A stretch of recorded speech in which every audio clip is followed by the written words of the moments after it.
Hello there. Just as crime and demonstrations ravage London, all Sadiq Khan, our capital's mayor, can talk about is stopping Brexit.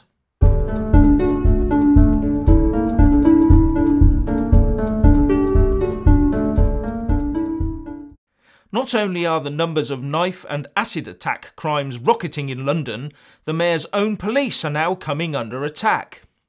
So what's our esteemed London Mayor Sadiq Khan doing about it? Well, nothing. He's too busy attacking Brexit. He wants Labour's next manifesto to say that Brexit will be abolished, or at least that a second referendum will be held, because he wants the EU flag to fly over his mayoral office for years to come.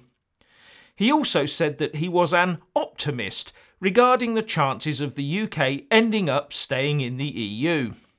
What he suggests for the Labour Party would be a massive U-turn and would probably require a new leader too, as Jeremy Corbyn has stated that the UK is leaving the EU and that meant leaving the single market too. Sadiq Khan also conveniently forgets that, whether he likes to acknowledge it or not, the Tories and Labour both went to the country on a Brexit platform and they both attracted well over 80% of the vote between them. For me, the London Mayor is so at odds with his own party's policy on the UK leaving the EU, let alone the country's view as a whole, that he should immediately cross the floor to the Lib Dems, then resign and call a mayoral election on his anti-Brexit stance. But he won't. As every day passes, these anti-British politicians, who do not believe in our country's ability to govern itself, edge a little further out from under their rocks to float their pro-EU ideas. What they don't seem to hoist in is that by doing this, it is their own lack of ability to operate without an EU umbrella that shines forth. I, like many people, despise those that would see the UK flag always flown beneath another.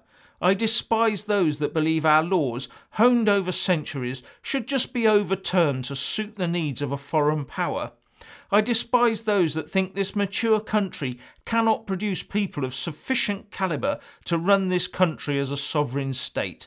I despise people who say that we should just get used to violence because that's part and parcel of living in a modern city.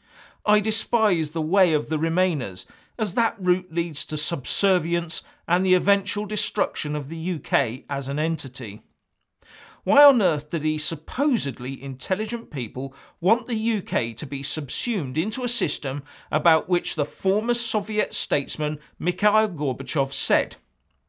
The most puzzling development in politics during the last decade is the apparent determination of Western European leaders to recreate the Soviet Union in Western Europe. Then there's the warning from Vladimir Bukovsky, who came to the UK after spending many years in Russian labour camps and psychiatric prisons for defending human rights. He said, "I have lived your future, and it didn't work." I've put a link to his must-see video in the description below. As far as I'm concerned, the Remain camp want to see the people of the UK dragged into an unreformable modern version of the old USSR, or worse. I vehemently reject that and will do everything I can to prevent it coming about. We have a bright and bold future ahead of us outside the EU. Yes, we'll make mistakes along the way, but they will be our mistakes that we can correct and made by people we can hold to account. And that is surely the way to go. What do you think about Sadiq Khan's attempts to keep the UK in the EU? Please leave a comment below. Thank you. Please do like and share this video. And also subscribe to my channel. And when subscribing, please do remember to press on the little bell next to the subscribe button. That way you'll get an alert every single time I put up a new video. Thank you very much for watching.